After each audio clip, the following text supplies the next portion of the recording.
organisasi klasik. Teori organisasi klasik muncul pada akhir abad ke-19 hingga awal abad ke-20 saat terjadi revolusi industri di Eropa dan Amerika. Perkembangan industri menyebabkan organisasi menjadi lebih besar dan kompleks sehingga membutuhkan sistem yang teratur dan efisien.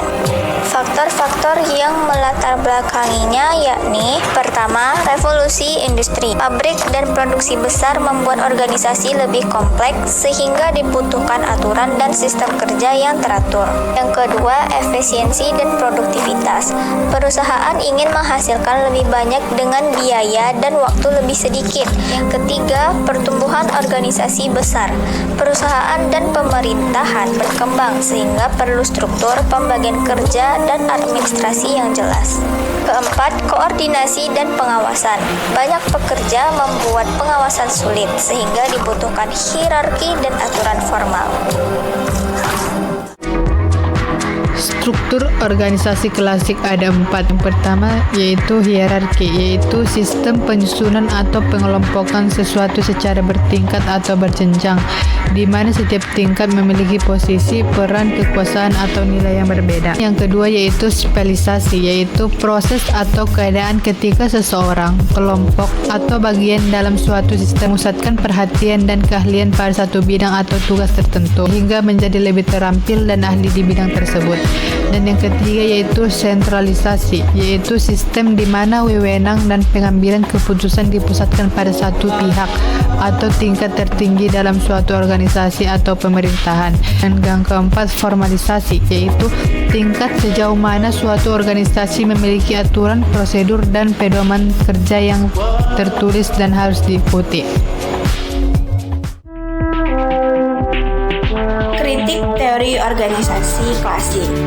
Yang pertama itu mekanistik, yang dimana organisasi dianggap sebagai mesin dan manusia dianggap sebagai alat produksi. Yang kedua, mengabaikan faktor manusia, yang dimana organisasi ini kurang memperhatikan motivasi, emosi, dan kepuasan kerja.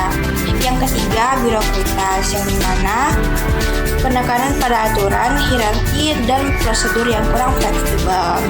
Yang keempat, kurangnya adaptivitas terhadap lingkungan, yang dimana teori klasik menganggap organisasi sebagai sistem yang tertutup, padahal organisasi dipengaruhi oleh lingkungan yang eksternal seperti ekonomi, sosial, dan teknologi. Yang kelima, komunikasi satu arah, yang dimana keputusan diambil oleh atasan dan tidak melibatkan bawahan.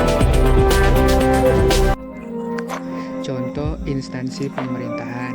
Yang pertama, kementerian seperti Kementerian Dalam Negeri, Kementerian Keuangan, yang memiliki struktur hierarki, menteri, dirjen, direktur, kepala bagian, dan staf. Tugas dan wewenang diatur jelas dalam peraturan. Yang kedua, Polri, struktur berjenjang, Kapolri, Kapolda, Kapolres, Kapolsek, sistem komandan dan disiplin sangat kuat. Yang ketiga, TNI, sangat menekankan hierarki, komando, dan kepatuhan. Aturan dan prosedur kerja sangat formal. Dan yang keempat, pengadilan atau Mahkamah Agung, struktur kewenangan jelas dan prosedur hukum sangat formal.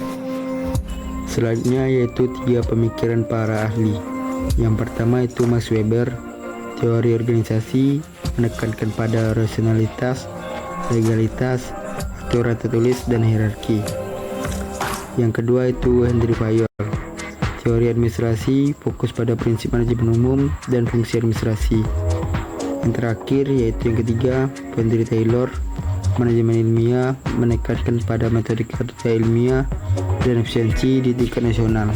Teori organisasi klasik muncul untuk menciptakan struktur organisasi yang teratur, efisien, dan terkontrol melalui hierarki, sentralisasi, spesialisasi, dan aturan formal.